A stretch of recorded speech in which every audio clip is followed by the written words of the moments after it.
Hello guys, இது ஒரு mini vlog. So அந்த மினி vlogல உங்களுக்கு வந்து பார்த்தீங்கன்னா டெல்லியோட ஃபேமஸ் ரெட் ஃபோர்ட் உங்களுக்கு காமிக்க போகிறேன். என்ட்ரன்ஸில் உங்களுக்கு வந்து டிக்கெட் எடுக்கிற ஆப்ஷன் கொடுத்துருப்பாங்க. ஸோ இந்தியனாக இருந்தீங்கன்னா உங்களுக்கு வந்து பார்த்தீங்கன்னா 35 ரூபா. ஃபாரின் இருந்திருந்தால் உங்களுக்கு வந்து பார்த்தீங்கன்னா 600 ருபீஸ். சரி, என்னடா கூட்டம் இல்லைன்னு பார்த்தா சரியான கூட்டம் கைஸ். ஃப்ரண்ட் வியூவில் மட்டும் பார்த்தீங்கன்னா எவ்வளோ கூட்டம் பாருங்கள். என் முன்னாடி இருக்கிறது தான் கைஸ் ரெட் ஃபோர்ட். பார்த்தாலே ஒரு ராயல் ஃபீல் வருது பாருங்கள், எவ்வளோ அழகாக இருக்குது.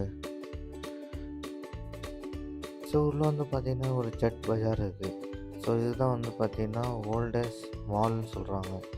பழைய காலத்தில் வந்து சாரீஸ் ஜுவல்லர்ஸ் இருக்கணும்னா இங்கே வந்து தான் பர்ச்சேஸ் பண்ணுவாங்களாம். எல்லா ஸ்டேட்டோட ட்ரெடிஷ்னல் வந்து பார்த்திங்கன்னா ஒரு பேனர் வச்சுருந்தாங்க, எல்லோரும் அதில் ஃபோட்டோ எடுத்துகிட்டு இருந்தாங்க. ஸோ இந்த ரெட் ஃபோர்ட் வந்து பார்த்திங்கன்னா 1638 ஷாஜகான் பில்ட் பண்ணது. ரெட் ஸ்டாண்ட் ஸ்டோன் வச்சு இது ஹால்லாம் பண்ணது. இண்டிபெண்டன்ஸ் டே அன்றைக்கி தான் இங்கேருந்து தான் ப்ரைம் மினிஸ்டர் வந்து இந்தியா கொடி இங்கே ஏற்றுவார். ஸோ ரெட் ஃபோர்ட்டில் உள்ள பார்த்திங்கன்னா மியூசியம், கார்டன், ஹால்ஸ்லாம் இருக்குது. ராயல் வைப் வரும். பார்த்திங்கன்னா எவ்வளோ அழகாக இருக்குது. அழகான பிளேஸில் வந்து நீங்கள் ஃபோட்டோவும் எடுத்துக்கலாம். ஸோ என்றைக்குன்னா டெல்லிக்கு வந்தீங்கன்னா கண்டிப்பாக ஃபேமிலியோட விசிட் பண்ணுங்கள். இந்த வீடியோ உங்களுக்கு பிடிச்சிருந்தா ஃபாலோ, சப்ஸ்கிரைப் பண்ணுங்கள்.